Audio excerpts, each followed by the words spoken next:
This is Monaco. It's a wonderful day, and I've come out here to see a lady who is very much a Riviera woman. Delorys Welch-Tyson. Hello, it's a pleasure to meet you. It's a pleasure to be here. Well, you've been here quite some time actually, and there are such cultural differences between America and France. So what really drew you here? The differences. The actual differences? The actual differences. America obviously is Anglo-Saxon based culture. This is Gallic, and I like the French way of life. I feel it's more compatible. But did you come straight here, or did you go to another part of France first? My first trip to France was Paris, like everybody else, mostly everybody else. And I was a struggling student at this time, and I decided I didn't want to live in France as a struggling student. I'd come back with some money.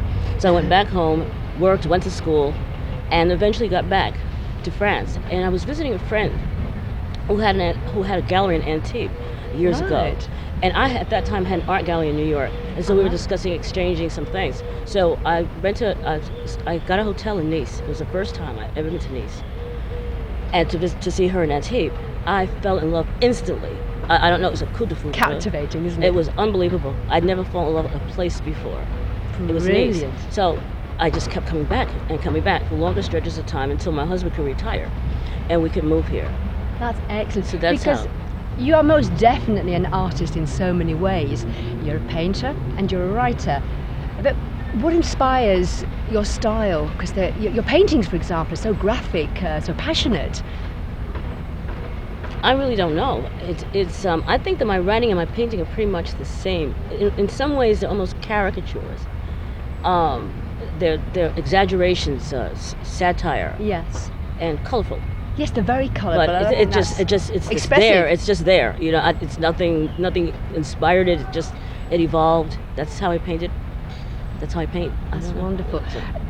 On your website, you used the quote, "No one should be called a defector. I'd like to be called a cultural exchange." I mean, that's a brilliant statement, but why did you use it? It's actually quite humorous. Once I was at home in New York for a visit, and things had happened in New York, with 9/11, and there's a lot of confusion. And I had an opinion about things, something insignificant really, and I obviously didn't deserve an opinion because I was told that some people just leave, other people stay and cope. Yes. So I felt that they were accusing me of being a defector. But in reality, I'm not a defector. I just chose to live someplace else, and I happened to get out before something really came down in the United States. I was not running from it, yes.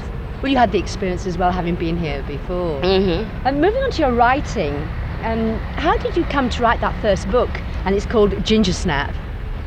Actually, I was writing my second book at the time, called Ladyfingers.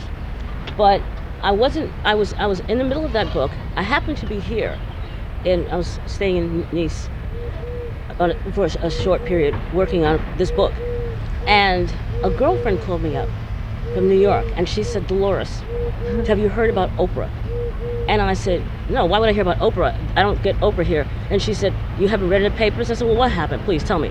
And she said, "Did you hear that Oprah shot her boyfriend?" No. And I said, "No." And she said, "Yes, she shot, and she found him in bed with her hairdresser," or something like that. Okay. So I said, "I have this brilliant idea." I stopped Ladyfingers, and I said, "I have a talk show host character, and I will build a book around this talk show host and talk about the pressures that women are under, who are high profile, yes, people in high profile positions, with demanding careers, what kind of stresses that they're under, which makes them sometimes just go off the deep end." And so I came up with this character, and then developed 6 other characters around this main character and had them all connected. So it's based on an incident that happened in the tabloids. But everyone denies it ever happened, but it was in the tabloids. Oh, that's right. But did you base your characters on people you knew? Most characters that I think most writers write about, it's a combination of people that you know. It's a compilation. A little bit of this person, that person. And you create another character from there. Yeah. Something you wrote and I absolutely adore. They're ginger snaps, spicy and hard, brown and bold, women who refuse to let their cookies crumble when faced with a challenge. That really is quite a statement. Mm-hmm. And that's, I suppose, how you based your characters. Well, that's the publicist at Random House. They said that about ginger snaps. But it's very apt. Okay. It's very apt indeed. But Mhm. the books that you're writing, I understand that you're writing a series of 4. You've got Ginger Snaps, Mhm. you've got Lady Fingers Fingers. is out now, yeah. That's out now. It's out, yeah, it's been out for a while. Yeah. Your third one is Almond Cookie, Almond and Cookie. what is the 4th cookie extravaganza? Is macaroons. Macaroons. Well, why Mhm. did you choose all these cookies? Well, I'm discussing women, the different characters of different types of women. They're American women, okay? Yeah. So Ginger Snaps are obviously Black American women. Yes. Lady Fingers are White American women. Right. Almond Cookies are Asian American women. And macaroons are Jewish American women. Oh, so each book has a different set of women.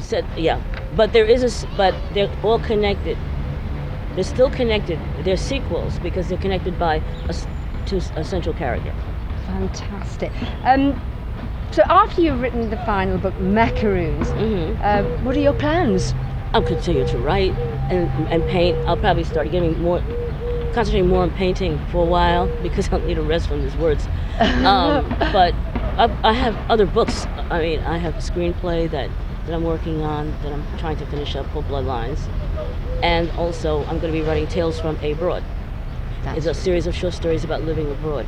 Okay. And in this case, if Ginger Snaps could be made into a movie, who do you see cast as these parts? Because like we said, they're very, very powerful characters. Well, my agent asked me that because my agent's William Morris, and they were, they want to know what I thought about who I felt would be cast in movies, and I said, well, Desiree, the main character, who was a psychologist, would be Whoopi Goldberg.